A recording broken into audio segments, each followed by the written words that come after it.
président Félix Aza Mouana Moukete. Et puis le président Félix Aza, c'est pas quelqu'un qu'on peut baloter à tout vent. Non. Comme j'avais dit, il y a d'autres choses, il faut toujours utiliser la sagesse du renard pour avoir le fromage qui est dans la bouche d'un corbeau. Na ce toché na nenga ba spéculation. Il y a un traitement oyo, bazo traité auto traita na matulonyo sur les kanaka. Oh Rwandais, Rwanda, Kagame. Na kata la spéculation nyo soana, ce tochango je dirais directement que à Koki ko nenga ki kinoiserie ya lelo ya réponse.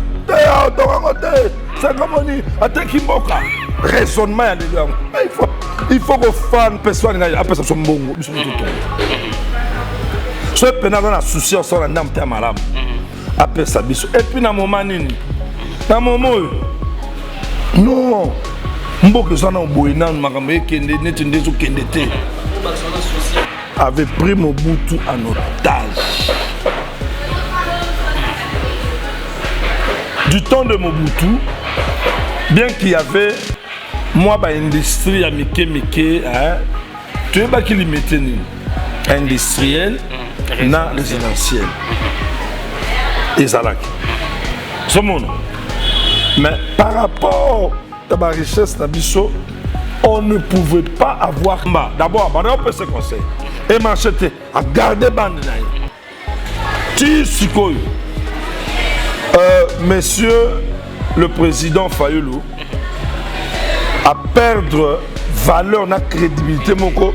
Peut-être si quoi ça qu'on se rende compte en côté. En mon on bien la élection. La élection. Dans le sens que même ma voix oya yé bien soit qui.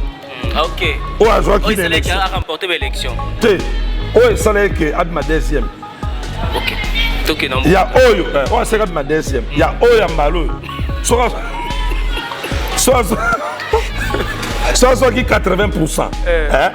Pour faire ça, soit qui 90%. Soit qui 80%. Mbaro rozata na nyonso. Ce ba moni ba wewa, ba moni ba soda ba osabaga, ba menacer bangote pour que tant ba soda ba réagir, oh non ba soda ba betema. Et ba linde mboka na biso vivaka. Ba komana ora nzembo asigema. Nzembo surtout ba inspiration. Nzembo asigema mikolo. Nena ngote. Ba boka nzembo moko.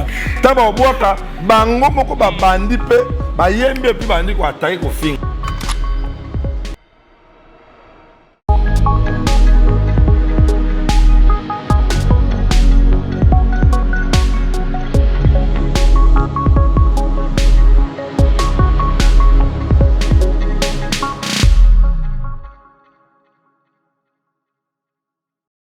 Voilà, nous sommes à Kinshasa, mesdames et messieurs. Recevez la bonne humeur chez vous. C'est pour nous de manière de vous dire bonjour. Au nom de la grande équipe de cette émission, comme d'habitude, la prise d'invitation par Junior Mbouy, encore et toujours, les caméramans proches du peuple. Et Ngawa Bino de Coach Ferme, côté Moulobina Bino de Boussina Bino. Grand merci. Naba fidèle abonné na Bisso, pour la première fois, tous ceux s'abonner pour manquer actualité, toute information à mon côté. On s'informe pour vous informer en retour. Voilà, tel est notre devoir. Au de Salah Ramoncolonio.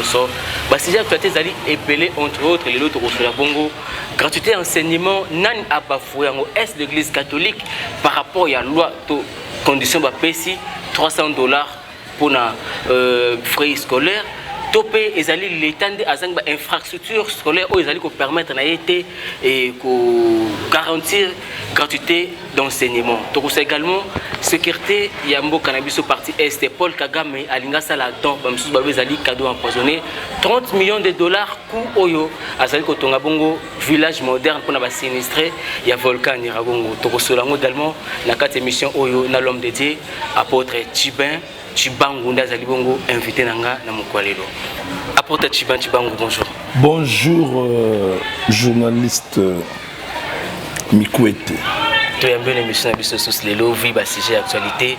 Tu as tout selon on a une bonne santé. Apporte Chiba. Oui, ça va très bien. Santé Kola Josunga. Ok. Voilà, on a tous un feedback par rapport à l'actualité aussi là, samedi Oyo, marche ya bandeko bengi bongo bloc patriotique.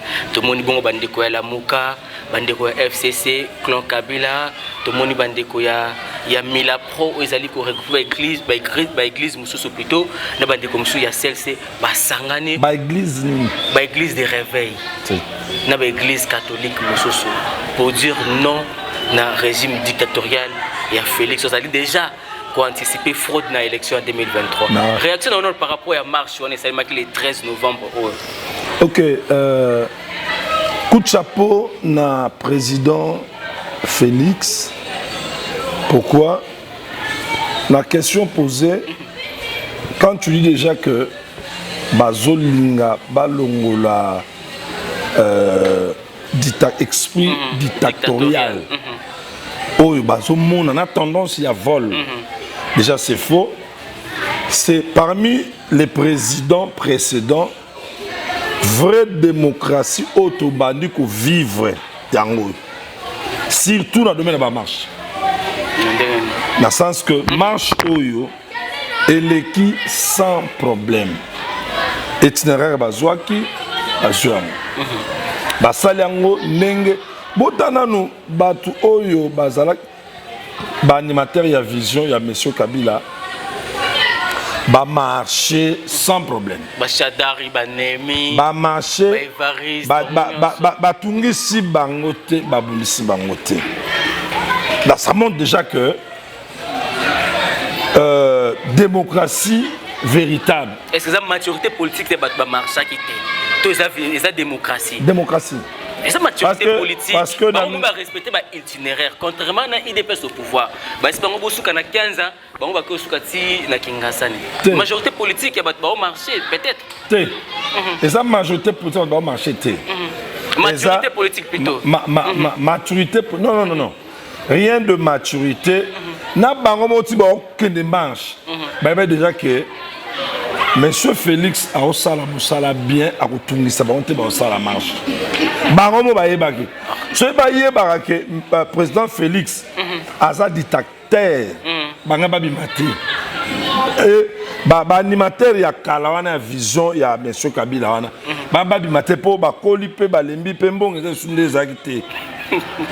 Dans moindre mpépé le temps luka kima okoya kufi ba nyate na bato. Ay non to yebi non te. En tout cas, naïe marche pacifique. Parce que Ayebi Moukana, on comprend que le président Félix a fonctionné. Le président Félix a fonctionné plus dans Moukanda. Dans respect, il y a ce qui est écrit, respect à la loi, respect à la constitution. Quand vous suspect obéir dans le mot d'ordre, peut-être que si vous marcher dans Kimia, il y a obéi dans le mot d'ordre de Yanani. Les politiques. Non. Ndenge tozana mboka au Congo, mutu moko oazali mokonzi ya mboka paza na liloba.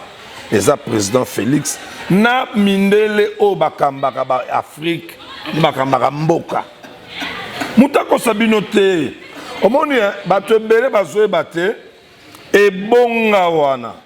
Tolanda histoire, moi mukekaka. Le président Mobutu, paix à son âme, Azar le roi journaliste. Journaliste. Mais intelligent. Quand Bino Bato Bouloba Mingi Boy. Mais tant qu'on vend ce qu'on a bakonzi, on sentit par rapport à l'esprit, na mindele obane ba coloniser mboka. Ils ont compris que le président Oyo, baza penza hein, c'est Mobutu, il est intelligent. Tout truqué match, tout ça Mobutu comme président. Vous voyez? Tant Mobutu comme président, non moni sikoyo, monsieur Lumumba, bah comprend que t'es mindelo bah pour na kimia na bisoté. Bah discours ko tchabango pression pour tous wali panda. Tant nous sommes na biso na ndenge na biso. Voilà pourquoi me bomai bang. Tant Mobutu anoke na makambu na ndenge o esengeti na mundele. Mundela longolie.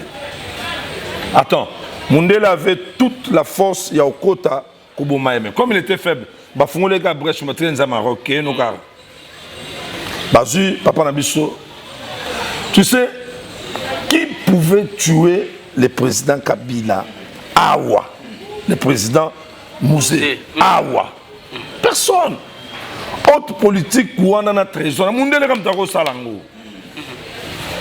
A Saliango. Et puis Mundele a expliqué biso normalement. Sur le l'andapenda, est-ce que la Constitution est prévoyant que ce qui est président soit un assassinat, parce que moi, je ne suis pas président. Vous voyez? Mais Mundele a imposé sur ton numéro, il a 18 ans. Au moment où le président Félix Azubo-Konjouane, sur cette table, il y a des dossiers déjà trouvés. Qui ne peut jamais ouvrir ni toucher. Non, il doit ouvrir. Mais ce qu'on pas décider. À côté de décider. Mais ce que et là on a c'est pas le président Félix, on te va comprendre. Il y a d'autres choses. Ne bandeli et exercice il y a beaucoup continuer. Il ne peut pas aller si vite avec brutalité. Il y a d'autres contrats déjà signés même depuis le temps de Mobutu. Mais c'est un non. N'a pas cet exemple moi mon cœur. N'a pas de partout. Tout quand on comprend l'analyse. Avec tout ce qui s'est dit dans Kabila, pourquoi tu ne l'as pas enquêté? La personne qui pouvait. Non, Kabila, Fachi. Alors, pourquoi tu ne l'as pas enquêté? C'est mon nez là, il y a un sokumba makambo. Pour ça, on a bien Congolais, ça a le pouvoir, à ça, on a pouvoir ici.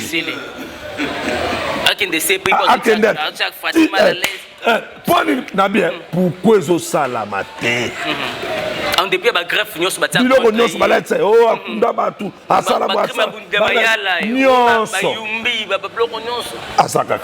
C'est pour vous dire que le peuple congolais de partout, tout de suite au Colomoni, Congo Yakala, personne, la majorité ne s'intéressait pas trop à la politique.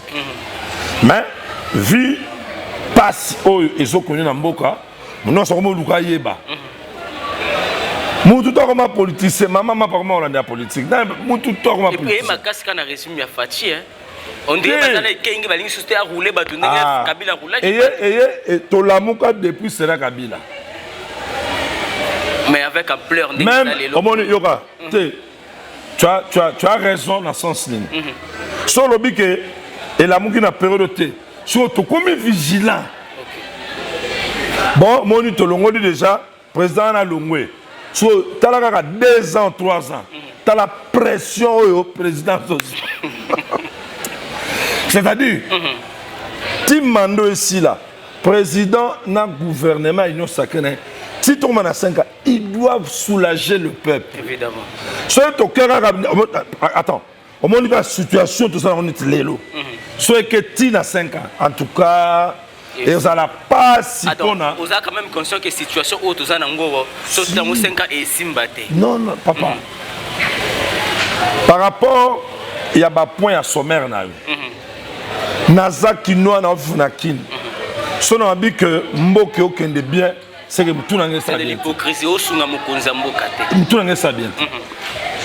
Tozo pesa bango, tant na chance.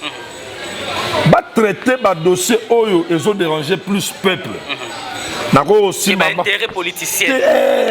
Plus peuple, oui. Plus peuple. Ceux qui va sacrifier mandat Oyo. Na IDPS pour le peuple. En tout cas, dans un mandat pour nous sortir de ma paix sa fatigue. Attention comme l'IDPS. Ma république l'IDPS. Mouton mérité. Il est pas ça ça remise reprise car na yesu. Attention comme ça république de l'IDPS. Kabunda géré, Kabunda géré. Ce Kabunda géré après Fatia Zongi Soussou. Après Kabunda. Bando pesa soit Soussou. Mais les lopoto si ça sujet ou makambo ya bloc patriotique ou bien bloc patriotique. Est-ce que Fayou a sali erreur selon le prototype? Il y a qu'on s'associer dans la force vive politique ou surtout FCC, CLC, Milapo. Est-ce que ça l'erreur il y a qu'on s'associer dans bango? Tu fais à ça la cavalier solitaire. Grosse erreur Oyo. Au moni, total arabe esprit abattu. Tout président opposant ou parti opposant Oyo et Salaka et Mena combat, image à libosser peut ça pour un peuple. Tu vois? Ça, t'as là discours. Sozu papa c'est ce qu'il dit. toujours peuple. Peuple peut chez poids, Nanzambe Marambe Kenda Kenda. So, le président Fayoulou, Basali Lamouka, Nakati Lamouka, Batuba Bendani. Atikali Yemoko, il devait mener son combat Yemoko Kaka. Toyebi, na période de l'élection, ba propos na ko tenir pour na Kabila. Bilo ko ba image ya li.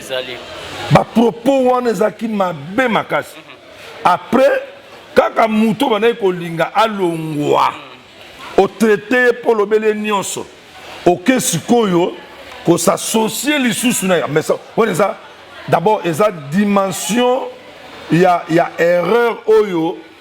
Même Satan ko salango. Mais la politique c'est dynamique, c'est ça le dynamisme politique. Non. Parce que la politique c'est dynamique, donc c'est normal pour les intérêts patriotiques. Avec peu qu'on basculer pas le temps que nous avons intérêt. Ce qui mboka o eza lelo.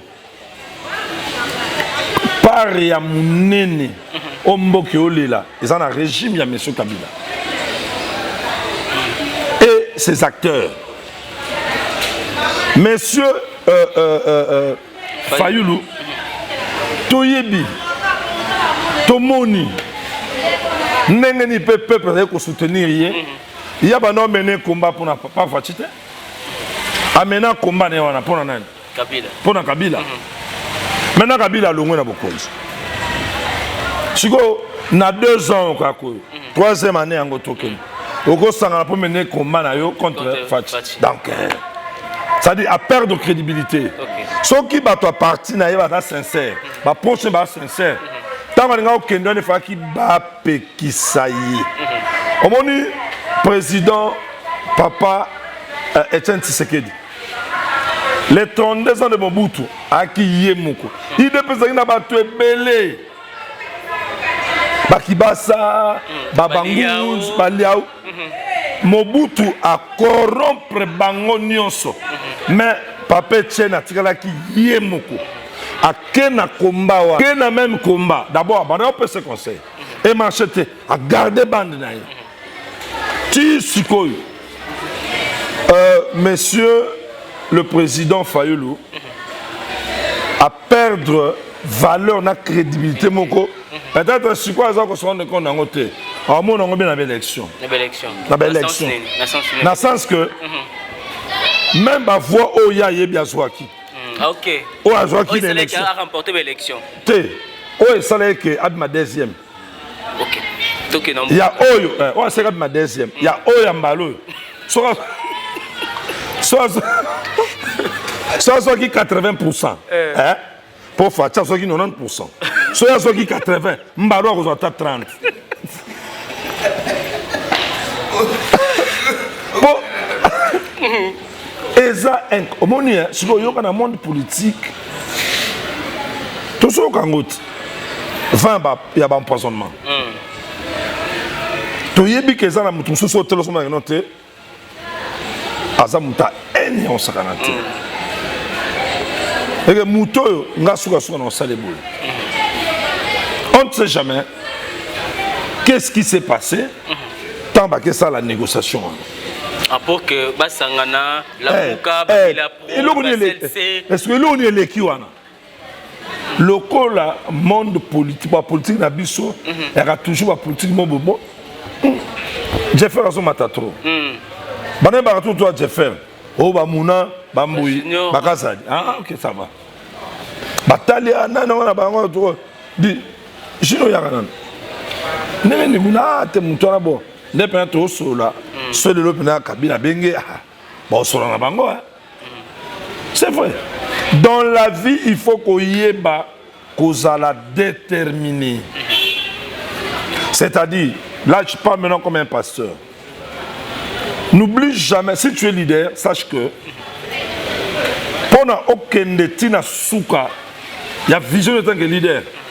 Il y aura des sambala et des tobija. Donc ça dit il y aura des gens à côté de toi, bah Luka, bah faire dévier sur vision na yo. Mais leadership na yo to qui leader no ya lobby. ne crois pas qu'aux gens on a facilité. Il faut que tu en aies battu mon coup, très très. Balongwe. Il y a déjà film Ezali, il y a un film qui toque déjà, histoire qui toque à Papa Chen. Il devait garder sa bande. Là, en tout cas, si seulement il avait fait cavalier seul. Au moins, il a créé cavalier seul. Il y a aucun. Nazem Sayo. Et puis, on a dit que mon île a moukana. Et on a comme ça, on parti na yé. Parce que je suis fatigué. On s'en parle. Et on a dit que parti na yé. Il y a des moutalongo là bateau. Nde basalango bango moko balongwa. Anga sala penda ba vandi ba juriste pour comme parti na kombo ya lamuka. Voilà. Donc pour changer de chapitre pour nayo Fayoulou a salé erreur ya ko s'associer. Grosse erreur ya ko s'associer na Kabila. Dès lors que va s'associer, le coup la Kabila déjà outé ko diriger, azana ba moyen. C'est que Kabila comme une autorité morale, il y a opposition wana Fayoulou azana. Fayoulou linga ngote. Fayoulou ko linga jamais Kabila a dirigé. Kabila père olinga pété, Fayoulou a dirigé FCC naye oya quand c'est ça puissant. Sikoyo, soukanango, ba panza. Et marcheté. Parce que dès le départ, le voir comme ça, Sotali, fonctionnement, il y a la Mouka, au tali fonctionnement. Il y a FCC. Au monde que, et balanate. Mais bana marche les sous lundi, et puis dans les 27. Batambo. Balo, activer l'action. Balo, bakineta tinsele. Bako encadrer kaka bango. Mais et là, comment tu resenga, il faut que batu, ba militant, il y a union en agnoso. Ce ba moni, ba wewa, ba moni, ba soda, ba osa ba garde, ba menacer bangote pour que tant que ba soda va réagir, oh non, ba soda va bête masasi, ba pekisa guinéen. Non. Non menacer ba wewa te. Mais pourquoi qu'on désorienter bango itinéraire na connaissance na ngai na makambetal ba marche ndé ko solo ba mutu bazali ko organiser marche a okende kaka ko informer autorité compétente voilà na longo na point oyo na ko citer na point tel et puis l'état à côté la yeka ba mesure ko accompagner maintenant vous allez ko changer bango ba itinéraire o te bo marcher na limité te boke na tsangu te bo marcher kaka place bobo souka place boy. Écoutez, comme si on peut faire même si on va qualifier à cause il y a dictature. Est-ce que c'est là pour la marche simba il faut le ralimiter. Mais ça pour la marche ça la bien. Il faut le ralimiter. Comment on dit que ça veut dire yoga ce qui gouverneur il y a ville à Pekissi Nzelana a dit que beaucoup de militants et IDPS passent dans le secteur wana. Alors pour qu'il n'y ait pas affrontement, ne passez pas là-bas. Ce n'est pas dans le sens que non. Attends, et là on est en alimité ou non? Que si on va l'écœur, on va beaucoup de non, tout gagner. Non? C'est pour empêcher qu'il y ait un affrontement entre peuples arabes. Tant qu'on va dire que nous marche aller. Bon, tu les militaires ni ba na bango côté na siège na ba na bango. Peut-être bako ya pa sali sabotage. Na ndako ba to président kuna. Juste la sabotage. Ba ya ba to ba na biso. Ba ba na bango. Et ba ndé mboka na biso vivaka. Ba komana oka nzembo sikema. Nzembo surtout ba inspiration ba. Nzembo sikema mikolo. Na na ngote. Ba boka nzembo moko. Taba boka bango moko ba bandi pe ba yembe puis bandi ko attaquer ko finga. Ça s'appelle provocation. Et l'autre partie ou l'autre camp ne doit pas rester calme, il doit aussi réagir. Okay. Alors tant qu'on réagit, oh allez, bah journaliste, bah nous commandons, bah pexi bango bah tambola, bah bloqué bango, bah bambi bango ça tout net journaliste semence ça va donc à ça qui permet na soda mon galobi non na betambu makala na soka poste beta mais oui à betité à beta kala. Mais déjà l'État à regretter à regretter pourquoi parce que na période où on a 18 ans elle a dit betambouma yes quoi so regretter ah au preneur de baba qui ko instruction so doit comme ko betambouma 15 ans en dolo donc so regretter ah en tout cas betambouma. Comprenez que avec la potette tubée ça a toujours été ainsi. Autant que le bélo mot a poussé à poser aux questions. Olobi, Fati a accédé à pouvoir à yébike. Na table na ezana ba dossier mususu o esengilita mususu fungola tout comme peut a décider té yako poser na poser question oyo bande ko catholique lelo o baza déterminé vu que l'état a sorti ba mesure moi malunga té pour na ko accompagner gratuité enseignement bango bakati il faut l'école na bango ezala payant. C'est pour dire quoi Fati peut écouter dans quatre ba dossier wana que non jusque là église catholique aza meneur de jeu tout c'est non. Non, je ne comprendre le langage nangana. Là, je disais comment. Ça dit, c'est que le peuple, Oyo, Bazou Sala, pouvoir oppression, la critique et tout ça là. C'est parce que c'est comme si Bazou négligeait réalité, il y a Messawan. Sur cette table, il y a des dossiers où déjà Ezala Zala. Maintenant, le travail. Attends. Constitution à Bisso et l'Obama en gratuité Kala. Tous les 4 présidents précédents. Non, exercice. Il n'y avait pas assez de moyens. Bon, les plaques qui vont aventurer dans le régime entre guillemets. Non. Attends. Déjà, c'est là. Attends. Est-ce que Namboko, tu vivre gratuité ou tu vivre té? Namboko. Mais c'est effectif. Mais non. Ça n'a pas été effectif. Moi, je dirais une année, une année. Il y a une église catholique qui a $300, ceux qui disent ça, c'est compte. Attends. À compte. Le problème, on est tous conscients, c'est une chose pendant 50 ans d'existence, il y a Mboka Oyo. Et ça, la maté, mes amis, mais qui est mal accompagné. Non. Nous devons acclamer beaucoup le président Fachi parce que et ça l'a mis 2 ans. Et ça l'a mis aux 3e année. Et Bando Bundisama. Mais na primaire gratuité zali. Mais grave pézali, grave non, mais c'est tout à fait normal. Le débit est toujours difficile. Il y aura toujours des idées, des moyens pour que l'orientation à ma belle Bambongo et Mboka et ce que le ministère, le département, pour rien. Il faut orienter pour faire asseoir ma gratuité. De deux, ce que les catholiques font par rapport à par rapport à Moutema Mabe Oyo Bango, imposer Bana Tofuta $300 et limité sur 18. Tofuta $280 à compte. Attends. Le 18, mois de décembre, il y a beaucoup de pression. Fête à Noël, au Barumba Yebi. Fête à fin de l'année, vous voyez tout ça. Or, si réellement Balingaki, parents, Balingi Pemboka, donc je commence à parler Mboka. Si réellement Balingaki Mboka, espace union sur l'école catholique et ça. C'est ma belle Mboka. Yango peut poser une question. Les sols et les sous-sols appartiennent à l'État. L'État zangi moyen té. Pour l'église catholique, baza muté mamabe. Na l'État o appelle ça mabele, aza pe na makoki. Mais azana bolinga kotonga mboka té. Na moto oyo kabeli. Siko mboka ngoba kotonga na 2 ans. Mabele atonga école na yo ko imposer le quoi les sols et les sous-sols. Siko na bien mboka mabele. Ka bango catholique. Les temps de moyen sur Robin César ingénieur qui vient quoi kotonga. Bon, ça soit notre tonga le salelo. Soit notre tonga le. Mais pourquoi pas qu'on bandate ici la lelo te mais dis-moi tout le monde qui non bandi kotonga. Mais c'est un programme. Papa Nangaï, nous devons être conscients. 32 ans Mobutu. Avec toute la force qu'avait Mobutu. Il n'a pas pu mettre son peuple pour la gratuité. Papa, alors,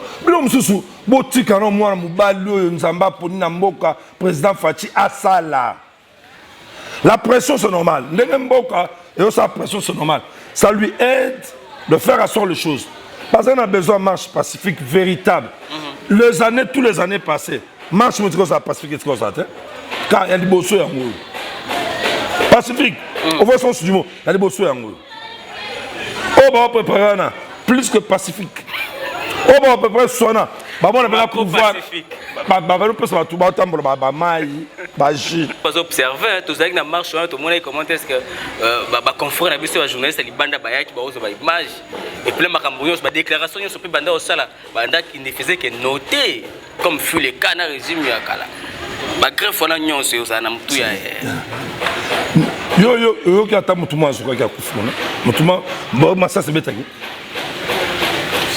ata ba gaz yo ki anga donc pour moi dans la marche il faut que ba zokato to za iloko ba bazo revendiquer nde yango nde les problèmes non Namboka na biso une bonne question Namboka na biso hein on dirait peuple et marchaka ba yeba tina ba marcher te yo un journaliste marche en balo soit interview à 10 personnes ah papa tout le monde on a marché ouais pour la nine Failou toi d'abord il y a moi non rien quoi eh bien c'est-à-dire pourquoi c'est parce que ba leader il y a ba partenaire nyonso avant il y a quoi annoncer remarquer peut ba sala ba briefing il y a iloko ba annoncer date ya marche mais loko tozo revendiquer et baniti.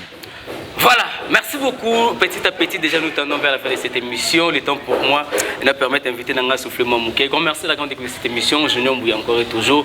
Bonjour, on a vu de partout dans le monde. C'est une émission pour les tout relais, différentes questions d'actualité. Tout le monde discuter, on tout ça, tout analyser. Parce que nous avons tout intérêt, il y a qu'on défendre beaucoup Canabiso parce que les alliés patrimoine naturel, on a le Bakanda Mapesabiso. On a place à défendre la parti politique, tout défendre patrie, pour patrie. Mais parti politique et Koufaka. Autorité morale à l'Ekaka. Mais Mboka, Mabele, Ekolo et Tikalaka. Nous sommes avec l'apôtre Tibin, comme déjà cité. Apôtre Tibin, dossier Oyo, ça fait couler beaucoup d'encre salée. Bakbazoloba. Tout ça qui n'a Kabila qu'on a tous connu Rwandais, papa Etienne Tshisekedi, militant de PS, c'est au Kabila Rwandais. Mais Kabila n'a jamais reçu de tout le monde pour signer un accord bilatéral pour un partenariat gagnant-gagnant na Rwanda. Il n'a jamais fait ça. Mais les gens qui ont sinistré ya Niragongo, ya volcan Niragongo, ont bénéficié d'un moutima malamu. Il y a Paul Kagame. Tu veux un moutima malamu. Il y a Paul Kagame. Avec un budget de 30 millions de dollars, l'État congolais est incapable de débourser. Paul Kagame, qu'on a tous taxé d'un criminel. Enfin, on peut dire enfin un système moderne pour les cadeaux empoisonnés, tous les balkanisation, tout ça les petits feux. Et puis, ingénieur bango. Et puis ingénieur, génie militaire na bango. Ils ont comme une balkanisation à petit feu. Tout, et ça pour réparer. Ce n'est pas. Ah, tout ça analyse, hein? Parce que en réalité. Il faut tout réfléchir. Le président Félix Aza Mouanamkete. Et puis le président Félix Aza, c'est pas quelqu'un qu'on peut baloter à tout vent. Non. Comme j'avais dit, il y a d'autres choses, il faut toujours utiliser la sagesse du renard pour avoir le fromage qui est dans la bouche d'Akobo. Na ce toche na nenga ba spéculation ya ba traitement oyo ba bazo traiter auto traita na ba solonyo sur les kanaka o Rwandais Rwanda Kagame na kata ba spéculation nyonso wana ce tochango je dirais directement que a koki ko tongango pana bisote ça c'est selon moi mais ce to kotis konakati ya réalité, il y a monde politique. Monde politique, il y a monde d'intérêt. Intérêt à nation. Batu oyo bazalaka na kata politique. À part intérêt à peuple, travailler pas d'intérêt personnel. D'abord le peuple. Selon l'idéologie. Sur ce qu'on continue à penser wana, na réalité actuelle.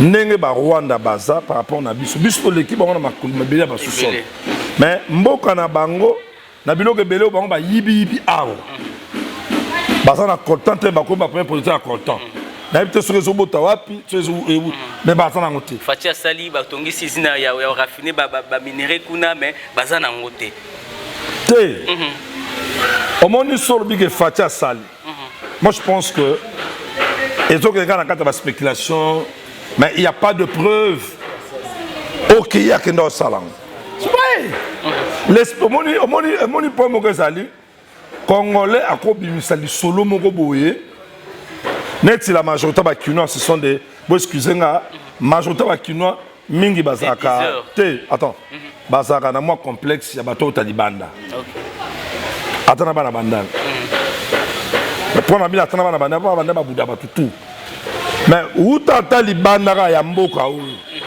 ata Afrique du Sud kaka na propre no betibo ay mon garçon na ou ta Afrique du Sud mutu nyoso mon doit tala so oyebi no mapobita biso na Afrique du Sud tawo za la pena na ba Mandela wana tu fam so ondima muso baza Mandela o so ba mutu Mandela quand papa yeb baloba mboko comité ba paté koyate yo ga sa ba paté koya ko nzeke koya na moté tika so alors mutazo information moko te kunenga za bo Fatia tongini attends tous on ba réaliste bongo bango mo kuna bazangi mbongo ya kotonga pourtant bazo yango il faut bazana izina ko rafina ngo donc bango bazo ba bombi siko bisonde alors, si nous rentrons là-bas, la finalité à ma solo, banan baba bénéficiaire ça biso. Nande une prototype. Ma belle à biso. Batongi na mboka na biso.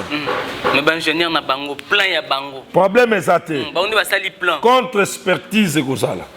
Contre-expertise kozala. Mais comment on go sala mutu don mais on imposer na ba principe. Au Kabelanga là-bas, mais il a beaucoup repassé son gola tango, pour repasser en gros, c'est pas le imposé. Net Boutango Bagano, au ça la construction à cité moro moderne.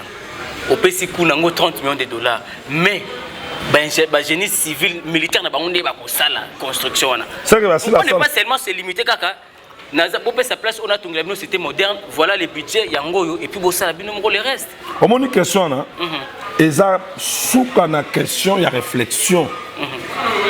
Pour comprendre les véracités cachées. Le monde. Nanenga qui quinoiserie a l'élo la réponse. C'est comme on dit, attends Kimboka. Raisonnement à l'élo. Il faut que fan encore réfléchir. Mais pour toi, tu me prends au Tongandako. Pour les systèmes de Tonga, certainement ils avaient difficile, il faut qu'on quitte en profondeur. Tu es en pleine valeur, richesse même, il y a ma belle la biso à partir est un beau cannabiso. Il y a déjà 2 mètres. Il y a profondeur dans cette ma belle.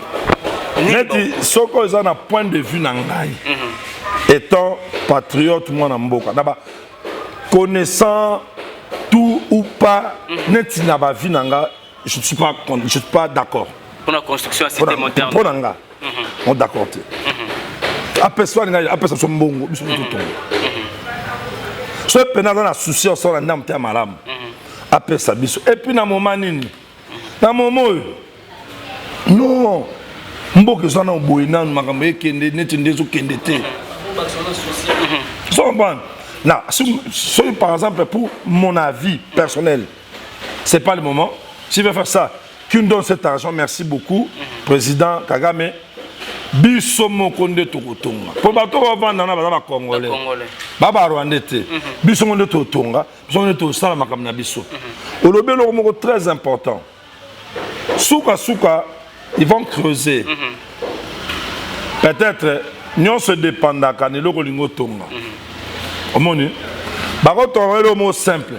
Mais bâtiment li a kosakana te. Quand vous passez à la toilette.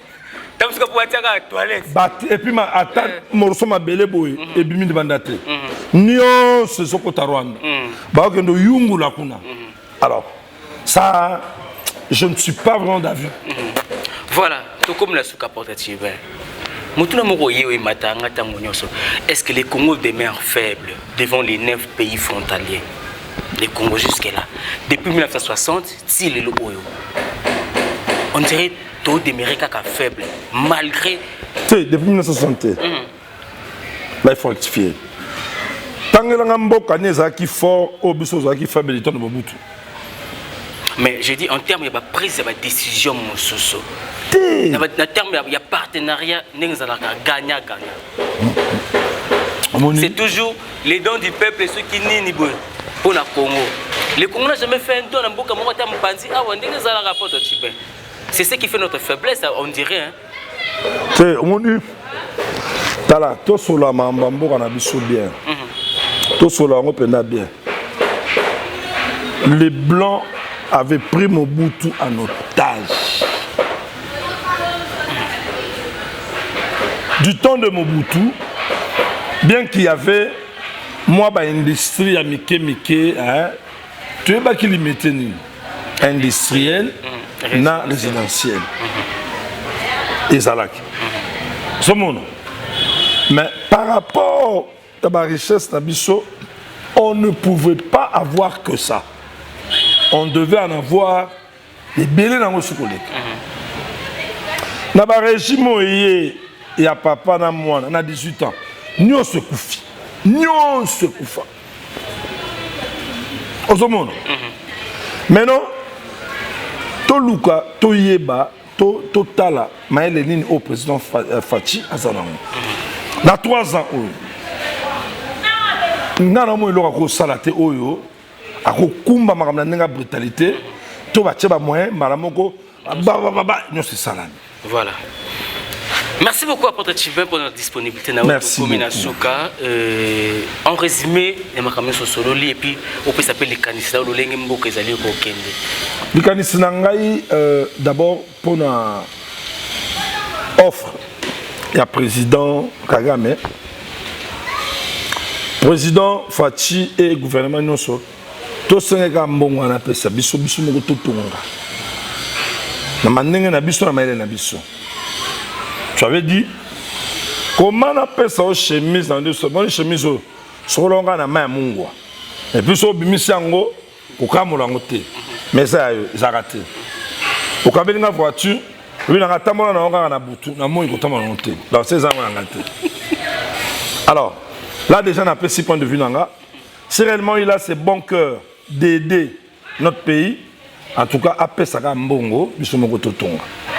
Alors, en résumé, l'Agnon Sotolobi, Bandeko, Balandi, Bandeko Batali de partout dans le monde, je vous dis la vérité, être à la tête de ce pays, je vous dis, ce n'est pas facile.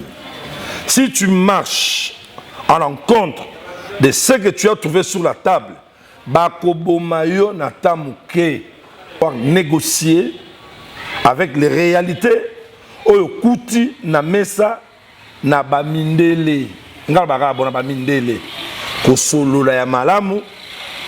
Alors place tozo qui na place outil, personnellement je dis coup de chapeau à notre président Félix.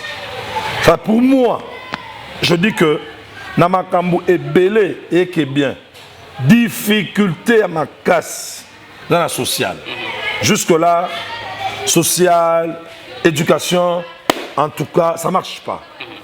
Si aujourd'hui, Dieu fait grâce, et que des branches, et Zukimia, quand je parle de social, les Akolia, Kotanga, santé,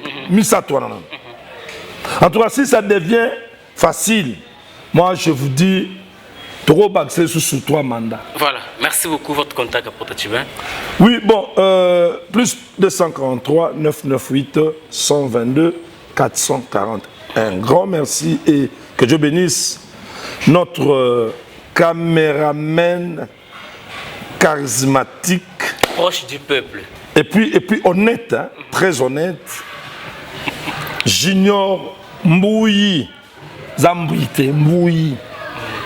Merci beaucoup à mon assistant, le docteur Onésime Kazadji. Merci na confrère Nayo avec assistant pour nos coachs sur Maël Belé. Artiste Mouna, on est très content de te voir nous assister. Vraiment que Dieu te bénisse. Et à toi-même, merci beaucoup. Merci beaucoup, Apôtre Tchibin. On peut s'y contacter. Ah, pas toujours côté pour mon élobéni, et tout comme plus 243 998 122 440. Voilà, il était le nôtre. Vous comprenez que n'importe qui sera toujours boyé. J'étais entouré de Junior Mbouy, docteur Onésime Kazazi. Si vous connaissez le partout dans le monde, grand merci à l'assistance de mon frère Mounas avec l'artiste. C'est parce qu'on n'est ni contre le pouvoir, ni pour le pouvoir, mais on est là pour soutenir Mboka. Régime et les Kaka, mais Mboka, ma belle patrie, nation éthique à la Kaka. On a connu les tout-puissants, les faits maréchal Mobutu. C'est ce que Koukoungé Wazpanga. Mais aujourd'hui, on parle plus de Mobutu, on parle de Félix Tshisekedi Tshilombo. Le Lobengi est béton. Mais lobby, Boé Bissé a Kende, Moussou Sarouya. Mais ma belle éthique à la Kaka, Moko, comme on a dit, la prototype. Tout l'inga Congo, Koleka parti politique, tout l'inga patrie, Koleka parti politique, tout l'inga. Tous les patriotes qui sont militants et partis politiques. Ceux qui sont aussi à Zongité, à Batneb, prochainement, même plaisir. Bye.